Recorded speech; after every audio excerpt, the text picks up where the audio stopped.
All right, all right. Shalom, shalom. First and foremost, I want to say, Kol Holoyam Yahweh Bahashem Yahweh Shai Bahashem Rakor Kwitash. All right. Double honors to the apostles and the elders of Great Millstone who have taught me this truth and who rule well in this truth. Shalom to the 144,000 and the hopeful elect of the nation of Israel that is scattered throughout the four corners of the earth. Peace and mercy unto you, you so-called Negroes, Latinos, and Native Americans. You are the true Hebrew Israelites that the Bible speaks of. You are the true chosen people of the book. All right. We are the Hebrew Israelites. We come week in and week out to prophesy the downfall and the destruction of America. All right. Because in the Bible, America is known as Babylon the Great, or the great daughter of Babylon, or Mystery Babylon. All right. And according to biblical prophecy, Mystery Babylon, or the great daughter of Babylon, aka America, all right, is going to be wiped off the face of this earth by thermonuclear destruction, all right, by thermonuclear fire in this third world war that's getting ready to pop off. All right. World War III is very imminent, man. Very, very imminent, man. All right. Imminent meaning it's bound to happen. All right. You can't get past it. It's moments away, man. All right. But we know that before World War III and these nuclear missiles hit America, all right, not only nuclear missiles are going to hit America, but they're going to hit all throughout the four corners of the earth, man. I mean, you're going to have parts of this earth that's not going to get hit with nuclear missiles. All right. But you got the major regions like the Middle East, you know, over there in the Middle East, Europe, you know, all these NATO nations, Russia, the Levant area, and America, man. You know, parts of South America. All right, many parts of this earth are going to get hit with nuclear fire. All right, but most importantly, it's going to hit here in America, man. All right, America is going to be destroyed and wiped off the face of this earth, man. All right, by thermonuclear destruction. Thus saith the Lord. Thus saith the Bible, man. All right, and what I want to get into today, because you know it's so-called Christmas, man. All right, it's so-called Christmas. All right. This vile and wicked holiday, man, that has nothing to do with the Bible or the Heavenly Father and his Son.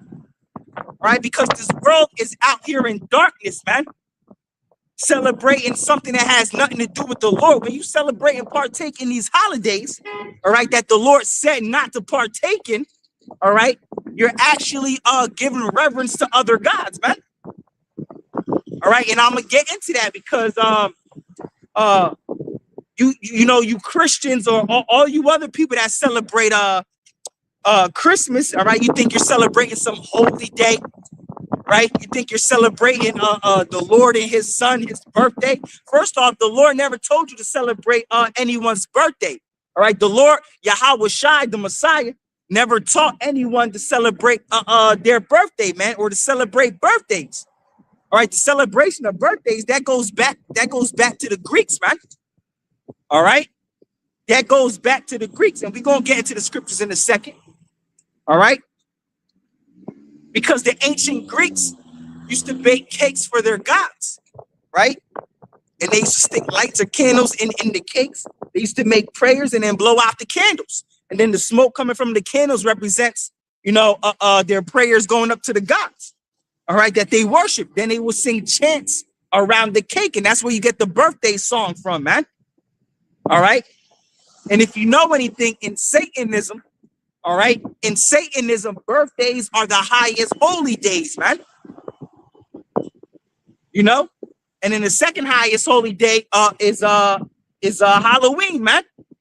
All right, but above that, it's the celebration of one's birthday. In Satanism, celebration of one's birthday is the highest holy day, man. All right, you're not to celebrate your birthday, man.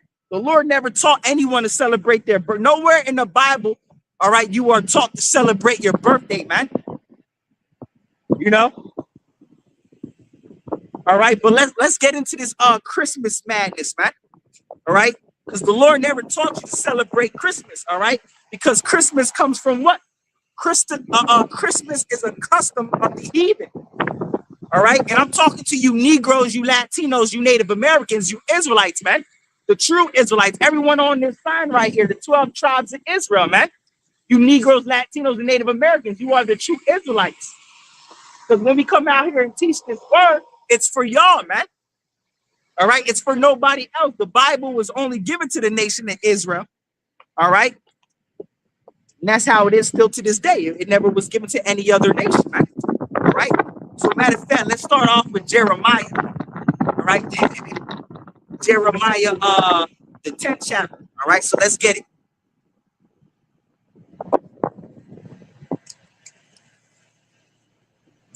All right, let's hop right into it, man. All right, Jeremiah 10:1. It says, "Hear ye the word which the Lord Yahweh speaketh unto you, O house of Israel." Right. So this is what the Lord is saying to you Israelites, man. He said, "Hear the word that I speak unto you, O house of Israel." All right, so the Lord is talking to you Israelites, you Negroes, you Latinos, you Native Americans. So y'all gotta listen up, you Negroes, Latinos, and Native Americans. Pay attention, man. The Lord is speaking unto you. All right, we're reaching out unto you. Yahweh, Bahashim Yahweh Shai is reaching out unto you through us, man. All right. So it says, Jeremiah 10:1, "Hear ye the word which the Lord Yahweh speaketh unto you, O house of Israel. Thus said the Lord Yahweh, learn not the way of the heathen." All right. And Christmas is the way of the heathen. All right. But you're out here celebrating it. All right. Like it's some high holy day. All right. You think you're celebrating the Lord and his son. All right. But you don't even know the name of the Lord and his son. You don't even know what you're worshiping, man. You have no idea what you're worshiping. You don't even know the name of your own God. I'm talking to you Christians, man. You Christians don't even know the name of your own God, man. All right, because when you call upon a God, that's exactly what you say. You say God. God is just a Greek word for that means power, man. All right, that's all. God's name is in God. All right, the Lord's name is not God. It's not Father God. It's not the Most High. You know, the Most High is a title, man. You know, none of these things are the name of the Most High, man. All right. But anyway, Jeremiah 10:1, "Hear ye the word which the Lord Yahweh speaketh unto you, O house of Israel. Thus said the Lord Yahweh, learn not the way of the heathen." And Christmas is the way of the heathen. All right. The tree is supposed to represent a penis. All right. The tree is a phallic symbol. But you post one up in your living room or wherever you put it in your house. All right. The living room, the dining room, in your room. A Christmas tree is supposed to represent a penis, man. All right. The wreath you hang up on your door, that's supposed to represent a vagina, man. All right. See, you people don't even know what you're partaking in. You understand? All right. Who taught you to celebrate Christmas? Who taught you to do these things, man? All right. The Lord ain't tell you to do these things. Nowhere in the Bible does it tell you, all right, to celebrate Christmas. The Lord said, learn not, because when you learn about Christmas, it goes back to a custom known as Saturnalia, which is a custom that the Romans used to celebrate. But it actually goes back further than that. All right. It goes back to Nimrod and Semiramis and Tammuz. All right. And we're going to get into that in a second. But I'm going to bring this scripture out first. All right. So Jeremiah 10:1, it says, "Hear ye the word which the Lord Yahweh speaketh unto you, O house of Israel. Thus said the Lord Yahweh, learn not the way of the heathen, and be not dismayed at the signs of heaven." All right. Learn not the way of the heathen. And again, Christmas is the way of the heathen, man. All right. You're not supposed to celebrate Christmas. All right. The Lord never told you to celebrate this holiday. All right. So it says, for the heathen are dismayed at them, for the customs of the people are vain. Yeah, the word vain means worthless or empty. Everything that all these other nations do, all the customs and holidays and holy days they celebrate, it's all in vain. It's all worthless. All right. The Lord separated us from the other nations. The Lord never told the Israelites, you Negroes, Latinos, and Native Americans to celebrate Christmas, man. The Lord said these customs are vain, meaning they're empty and worthless. All right. The Lord gave these customs to the heathen. He didn't give these customs to us, to the nation of Israel, you Negroes, Latinos, and Native Americans. All right. Because all these customs go back to the worship of ancient pagan gods, satanic gods. And you're out here celebrating these holidays, thinking you're doing something righteous, thinking you're pleasing the Lord. All right, the scriptures say they have a zeal for their heavenly Father, but not according to knowledge. All right, so let's keep reading. It says, for the customs of the people are vain. All right, now we're going to continue to read. Now tell me what this sounds like. All right, we just read that the Lord said not to learn the way of the heathen, that the customs of the heathen are vain. All right, meaning worthless. All right, everything that the other nations do are worthless, man. Celebrating Christmas, Easter, all right, New Year's, Halloween, all right, Valentine's Day. All those are customs of the heathen, man. All right, Easter goes back to Ishtar, all right, the fertility goddess. You know, Valentine's Day goes back to Lupercalia, all right, which is what the if I'm not mistaken, it was the Romans that celebrated and partook in that holiday, man. You know, and you know, one wicked holiday after another, one vain holiday after another, you people celebrate. All right, you had Halloween, all right, like I said, which is the second most satanic holiday, right? Then you had Thanksgiving right after that. Now you got Christmas, right? Then comes New Year's, which New Year's is not even New Year's. All right, New Year's is in springtime, man. All right, and then y'all gonna celebrate Valentine's Day. All these customs, y'all people partake in all these worldly customs. All right, but y'all don't celebrate none of the holidays that are in the Bible. All right. Jeremiah 10:3, it says, for the customs of the people are vain. For one cutteth a tree out of the forest. And that's what people do when Christmas comes. They cut a tree out of the forest so they could bring it home and decorate it. All right. Some people buy fake trees, but people still go out, you know, and cut down their own tree. All right. They're the pine tree. All right. And then they put in that machine to shake all the pine needles off, the loose pine needles off, and then they bring it back home with them, and then they decorate it, man. That's what we're about to read right now. The Lord said this custom is vain, man. All right? And it's literally going into Christmas. All right? Matter of fact, let's start at the top again, Jeremiah 10:1.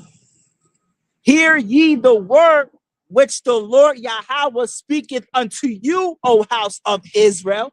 Thus saith the Lord Yahweh, learn not the way of the heathen. All right, so the Lord is speaking to you Israelites, you Negroes, Latinos, and Native Americans. The Lord said, learn not the way of the heathen. All right, heathen. All right, the heathen are the other nations. You're not supposed to learn their works, their customs, do what they do, which Christmas is one of those customs, man. All right, learn not the way of the heathen, and be not dismayed at the signs of God. For the heathen are dismayed at them. For the customs of the people are vain. For one cutteth a tree out of the forest, the work of their hands of the workmen with the axe. Yeah, so people during Christmas they take their axe or whatever their saw, whatever, and they cut a tree out of the forest to bring it back home to decorate it for Christmas, man. Right? So it says, for one cutteth a tree out of the forest, the work of their hands of the workmen with the axe, to deck it with silver and gold. And that's what people do. They bring back their tree, all right, to home, and they deck it with what? Silver and gold. Silver Christmas balls, gold Christmas balls. They put all this decorative stuff, silver and gold, red, blue, whatever, man. They deck with all types of color. It says, for the customs of the people are vain, for one cutteth a tree out of the forest. The work of their hands of the workmen with the axe. They deck it with silver and with gold. They fasten it with nails and with hammers that it move not. And it's literally explaining the Christmas tree, man. They deck it with silver and gold, and then they fasten it with nails and hammers that it moves not. Because when you put up a Christmas tree, all right, you got what? The Christmas stand. All right, they nail it to the ground or their stand or whatever, that the Christmas tree doesn't move. The Lord is literally saying, it's literally describing Christmas, man. It says, for the customs of the people are vain, for one cutteth a tree out of the forest, the work of their hands of the workmen with the axe. They deck it with silver and with gold. They fasten it with nails and with hammers that it move not. They are upright as the palm tree, but speak not. Yeah, because going back to the ancient world, they used to reverence these trees and bow down to them and worship them, man. All right, like as if they're God, They said that these things, the Lord said these things speak not, man. All right. It says they are upright as the palm tree, but speak not. They must needs be born because they cannot go. Be not afraid of them, for they cannot do evil, neither also is it in them to do good. Yeah, because they're all false gods, right? They're just statues and things people worship, right? They can't do evil, nor they can't do good. How the hell am I going to worship something that can't even move or has no power? How the hell am I going to worship something that can fall over and be destroyed or set on fire? You see? All right. So now let's bring out this article, because last year, I went out I brought this article out, man. All right. So let's get into it real quick. All right. All right, let's get into it. All right, as you see right here, this is coming from a website, right? It's called Bible Tools. All right, as you see, Bible Tools, and this was written by Christians, man. So even you got Christians, well-studied Christians or Christian scholars, all right, coming out and letting you know what Christmas actually goes back to. All right, so you got, where are you other Christians at? When you have other Christians even coming out, all right, letting you know that Christmas is not to be celebrated, man. This is what this article is getting ready to go into. All right. So let's get into it. As you see right here, all right, I'm gonna try to bring it up on camera.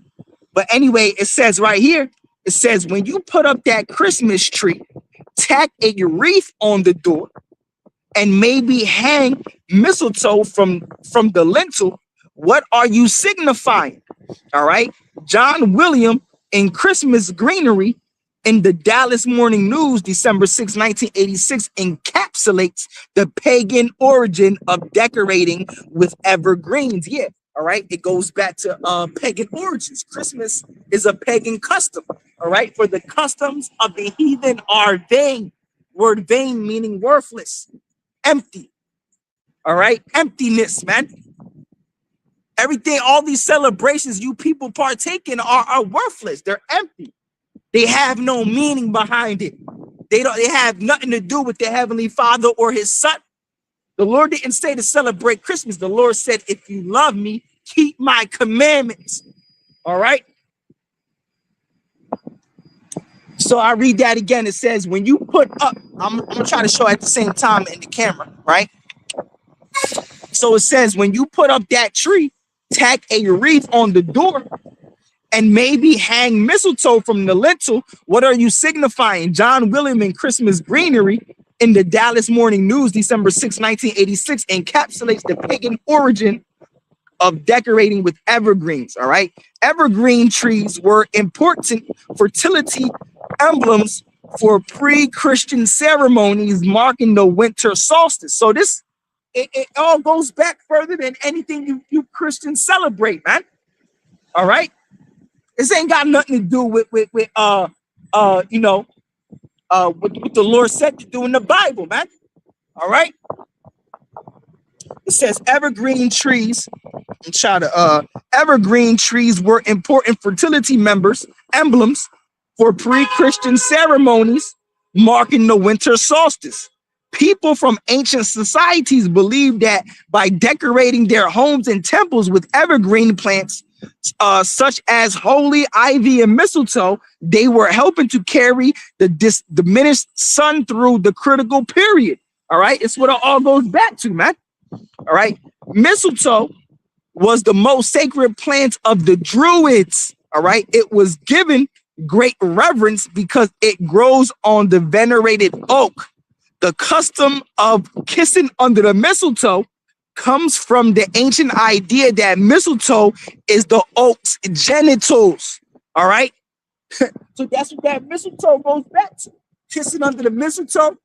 All right. It goes back to kissing nuts, man. Genitals. Talking about under the mistletoe. However that fucking song go. See, you people don't even know what you're celebrating or worshiping, man. Have no idea what you're partaking in, right?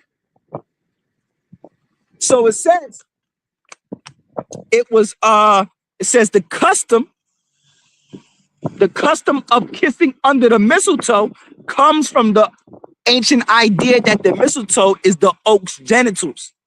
And so it was believed that an embrace under its glistening berries was sure guarantee of a fruitful union.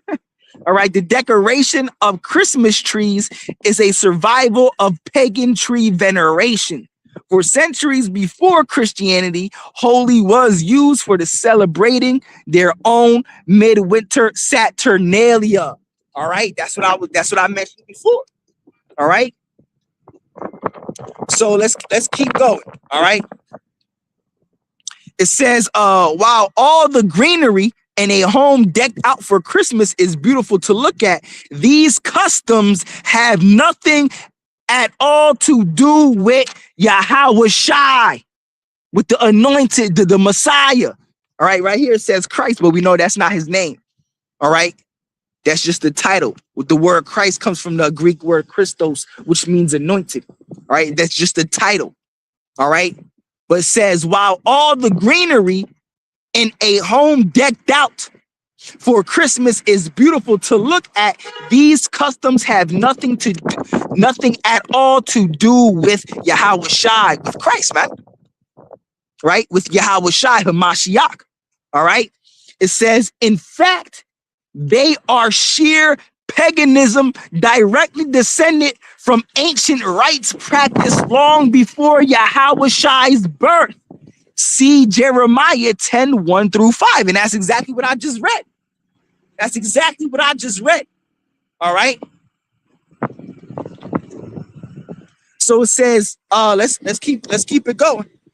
All right. It says, I don't know if you can see that in the camera. I'll read it one more time. It says, while all the greenery in a home decked out for Christmas is beautiful to look at, these customs have nothing at all to do with Yahweh Shai HaMashiach. In fact, they are sheer paganism directly descended from ancient rites practiced long before Yahushai's birth. See Jeremiah 10:1-5. Do you really want to give the impression that you are worshiping a tree, or that you desire a fruitful union because you give someone a kiss under the mistletoe? That's what it goes back to, man. That's what it goes back to, man. All right. When you partake in these holidays like Christmas that has nothing to do with the Heavenly Father, which are the customs of the heathen, all right? You're giving reverence to other gods and bowing down to statues and idols and all that, man. You know? So it says right here, let's keep reading. All right. It says two key figures in the origin of Christmas are Nimrod. That's exactly where it started. All right. Everything, listen, all modern day religions and customs go all the way back to ancient Babylon, ancient Babylon, Mesopotamia. All right. It says two key figures in the origin of Christmas are Nimrod, a great grandson of Noah, and his mother and wife Semiramis.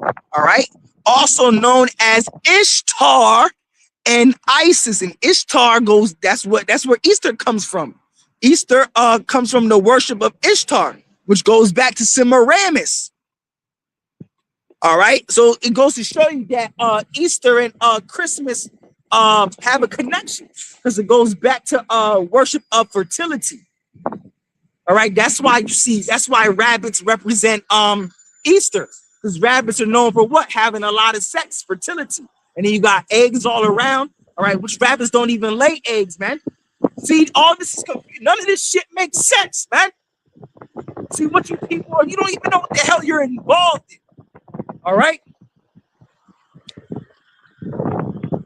It says two key figures in the origin of Christmas are Nimrod, a great grandson of Noah, and his mother and wife Semiramis, also known as Ishtar and Isis. Nimrod, known in Egypt as Osiris, was the founder of the first world empire at Babel. Yeah, you can read about that in Genesis, the 10th chapter. Actually, it's about to say right here, actually. Yeah. All right. Genesis 10. All right. It says, later known as Babylon, Genesis 10-8-12, and Genesis 11, 1-9. When Genesis 11 is talking about the Tower of Babel, right? And then when the Lord confounded the languages, right? It says, from ancient sources such as the Epic of Gilgamesh and records unearthed by archaeologists from long ruined Mesopotamian and Egyptian cities, we can reconstruct subsequent events. All right. All right. Let's continue reading. It says, let's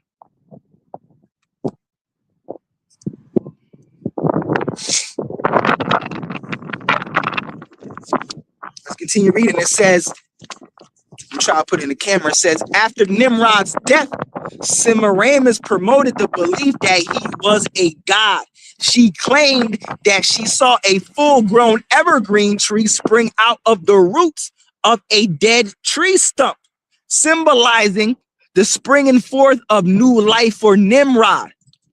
All right. On the anniversary of his birth, she said Nimrod would visit the evergreen tree and leave gifts under it. His birthday fell on the winter solstice at the end of December. And that's whose birthday you're really celebrating. Nimrod's birthday, man. You see? And we are at the end of December 25th. All right? Let me see something real quick. All right? It says, let's read that again. It says, after Nimrod's death, Semiramis promoted the belief that he was a god. She claimed that she saw a full-grown evergreen tree spring out of the roots of a dead tree stump, symbolizing the springing forth of new life for Nimrod.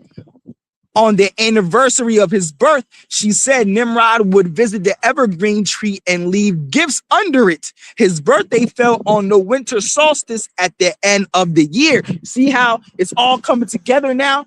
How you see how everything they in modern day Christmas comes from this, man? You see? Now you're waking up. Now you're waking up and realizing where all this madness comes from. That's why the Lord said, learn not the way of the heathen, man. All right. It says, let's keep reading. It says, a few years later, Semiramis bore a son, Horus or Gilgamesh, right? She declared that she had been visited by the spirit of Nimrod, who left her pregnant with the boy. Horus, she maintained, was Nimrod reincarnated. With a father, mother, and a son defied, a deceptive, perverted trinity was formed. And that's where the trinity, the doctrine of the trinity comes from, man. You know? All right. So let's read that again. It says, I'll try to put it into the camera, you know? I'm trying to read it and show you at the same time. So it says, a few years later, Semiramis bore a son, Horus or Gilgamesh. All right. She declared that she had been visited by the spirit of Nimrod, who left her pregnant with the boy. Horus, she maintained, was Nimrod reincarnated. All right. With a father, mother, and a son defied, a deceptive, perverted trinity was formed. All right. So that's where you get that fake ass trinity doctrine from, man. From Nimrod and Semiramis. All right. And Horus, all that nonsense, man. That's bullshit, man. All right. So let's keep reading, man. All right. So it says Semiramis and Horus were worshipped as Madonna and child. Yeah, that's where you get the Black Madonna from, right? It says as the generations passed, they were worshipped under other names in different countries and languages. All right, many of these are recognizable. Fortuna and Jupiter in Rome, Aphrodite and Adonis in Greece, and Ashtaroth and Ashtar and Molech, Baal in Canaan. All right. All right. It said, let's keep reading. It says, during the time between Babel and Yahushai, pagans developed the belief that the days grew shorter in early winter. All right, because their sun god was leaving them. All right, when they saw the length of the day increasing, all right, they celebrated by riotous, unrestrained feasting and orgies. All right, this celebration, known as Saturnalia, was named after Saturn, another name for Nimrod. All right, you see, man? Come on, bro. All right. Let's read that again. It says, during the time between Babel and Yahushai, pagans developed the belief that the days grew shorter in early winter, all right, because their sun god was leaving them, all right? And even today, you have, you know, the days in the winter are shorter, man. All right? That's why you got daylight savings time. It all goes back to this, man. All right? It says, you know, everything that Esau, Edom does is all of the other nations, bro.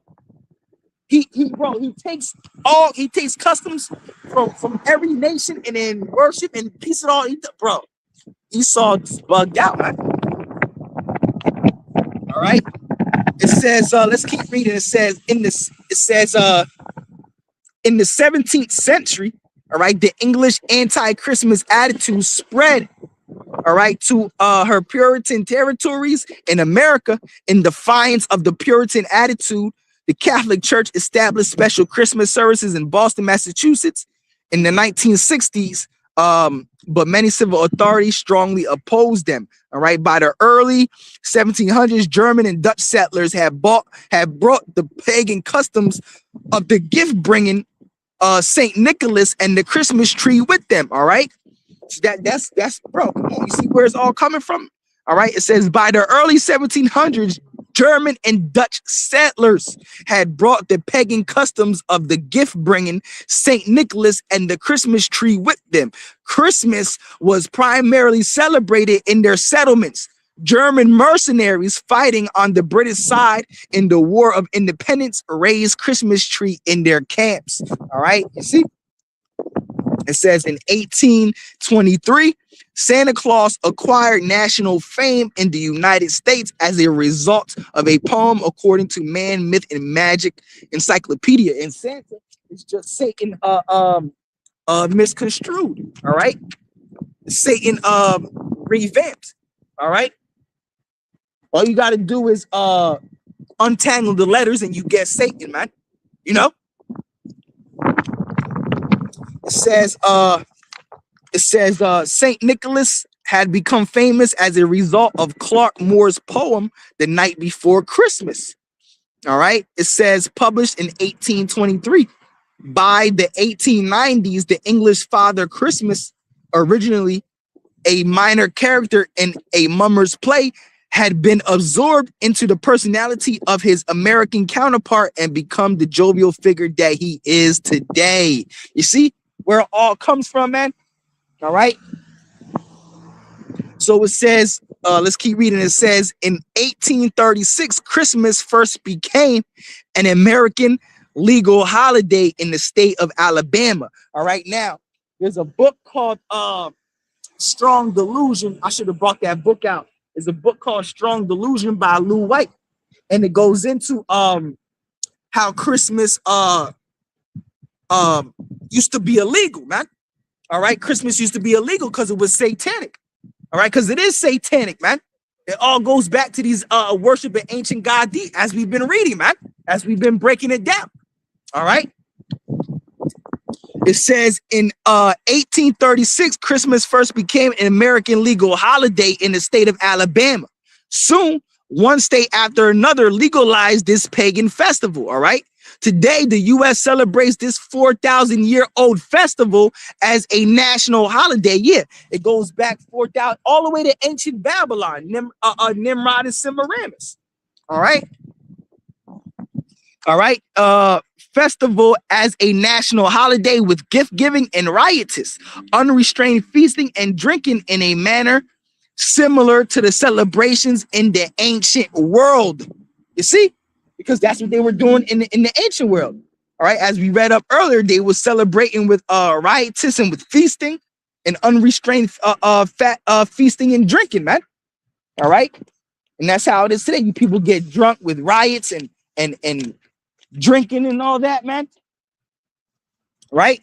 It says the date of December 25th is to celebrate Hamashiach's birthday. All right. Was chosen to conform the old pagan Roman holidays called Saturnalia and Brumalia. All right. You see, let's read that again. It says the date of December 25th to celebrate Yahushai's birthday. All right. Hamashiach's birthday was chosen to conform the old pagan Roman holidays called Saturnalia and Brumalia. So that's where it goes back to, man. All right. The Lord's birthday was not December 25th. He was born in the springtime. All right. Like it tells you in the scriptures. All right. Because when he was born, you had the sheep herders out there in the springtime, man. All right. It says the ancient Romans kept these holidays around. The time of the shortest day of the year, the winter solstice. All right. Here are some excerpts about this festival from the book of the Bible by Rito Tracy Moskowitz. All right. It says, because the Roman Empire Aurelian fixed December 25th for the winter solstice holiday in AD 274, it is thought that the early Christians adopted this day for their Christ Mass. All right. So that they would be less conspicuous in the observance of their holiday. All right. So I keep reading it like this. All right. It says most scholars believe that the birthday of Yahushua was never known. All right. And that the December date was chosen solely for convenience. And it is known. It's known by the true prophets and servants of the Lord. Not the exact day, but we know the time of year. All right. Which is the springtime, man. All right. Which is the real new year. All right, he was born on the Sabbath. All right, and he died on the Sabbath. All right, the Passover. All right, which is in the springtime. All right. All right. So let's keep reading. It says throughout antiquity. No, it says right here. It says the earliest known observance of Christmas on December 25th was the year 336 AD in Rome, as recorded in a calendar of the period. Throughout antiquity, other dates for the birth were advanced March 25th, April 19th, November 17th, among others, but there is no evidence, literary or historical, that supports these dates. All right.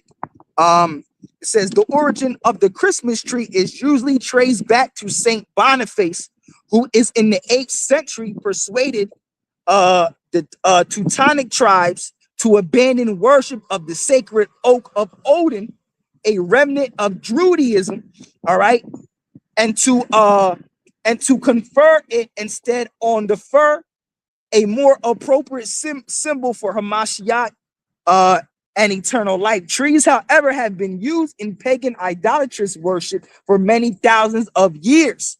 All right, numerous references in this can be found throughout the Old Testament. Yeah, First Kings, Second Kings. All right, First Kings 14, Second Kings 16, 17, Second Chronicles 28. All right, we read earlier in Jeremiah 10. All right, you have Jeremiah 2, Ezekiel 6, 1 Samuel 40, 57 and 66. Right. All right. So it says, if we got Christmas from the Roman Catholics, and they got it from paganism, where did the pagans get it? Where, when, and what is its real origin? All right. Going back to Nimrod, we read it earlier. Right? All right. It says Nimrod, grandson of Ham, son of Noah, was the real founder of the Babylonian system that has gripped the world ever since. Yeah. The system of organized competition, all right, of man-ruled governments and empires based upon the competitive and profit-making economic system. Let's read that again. Come on, man. It says Nimrod, grandson. All right. Nimrod, grandson of Ham, son of Noah, was the real founder of the Babylonian system that has gripped the world ever since. All right. The system of organized competition of man-ruled governments and empires based upon the competitive and profit-making economic system. And that's another reason why these national holidays are put forth for you people to celebrate, because it's all about consumerism, man. That's what all these holidays are really about too, man. Consumerism. All right. So that America, because you got to understand, America is not just a country. It's a corporation, man. All right. That's ready to grab your money, man. America is nothing but a business. And so you people could spend millions and millions and millions of dollars. All right. It says Nimrod built the Tower of Babel, the original Babylon, ancient Nineveh, many other cities. All right. He organized the world's first kingdom. All right. The name Nimrod in Hebrew is derived from Marad, meaning he rebelled. All right. I got to double check on that. I got to double check that. All right. So it says from many ancient writings, considerable many ancient writings, considerable is learned of this man who started the great organized world apostasy from the Most High that has dominated this world until now. Nimrod was so evil, it is said he married his own mother, which he did, all right, whose name was Semiramis. After Nimrod's untimely death, his so-called mother/wife, Semiramis, propagated the evil doctrine of the survival of Nimrod as a spirit being. She claimed a full-grown evertree sprang overnight from a dead tree stump, which symbolized the springing forth unto new life of the dead Nimrod. on each anniversary of his birth. All right. And that's all I got for you. It keeps going, but I only printed out 3 pages. All right. It was like, but during the time, I was only able to print out 3 pages. All right. So, the Lord said, learn not the way of the. This is what all this goes back to, man.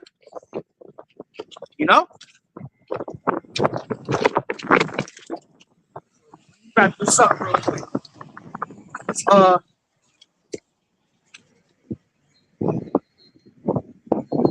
Oh, Shalom, Ma. Shalom. I can see your comment now. Shalom. Yahweh Bahashim Yahweh Shah Barakatah. Shalom, Ma. Put this away real quick. All right. Hope you in good spirits, man. All right. So I'm about to wrap it up. I just wanted to do a quick lesson out here on the highways and hedges on this Christmas thing. Going back all the way to Semiramis and Tammuz and Nimrod and all that, man. Ancient Babylon going back to Christmas and all that. All right, Christmas going back to ancient Babylon and all that, man. All right. Yeah, likewise, beloved. Yeah, indeed, likewise. All right. So later I'll go, if it be the Lord's will, I'll go live and you tune in then. Maybe I'll catch you over there too. All right.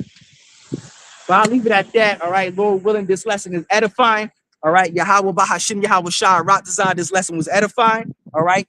Call Haloyam Yahweh Bahashim Yahweh Shai Bahashim Rakah Kwitash. All right. Double honors to the apostles and elders of Great Millstone who have taught me this truth and who grew well in this truth. Shalom to the 144,000 and the hopeful elect of the nation of Israel that is scattered throughout the 4 corners of the earth. Peace and mercy unto you, you so-called Negroes, Latinos, and Native Americans. You are the true Hebrew Israelites that the Bible speaks of. You are the true chosen people of the book of this Bible, man. All right. And death to America, Bob Babar. That's right. All right. Shalom.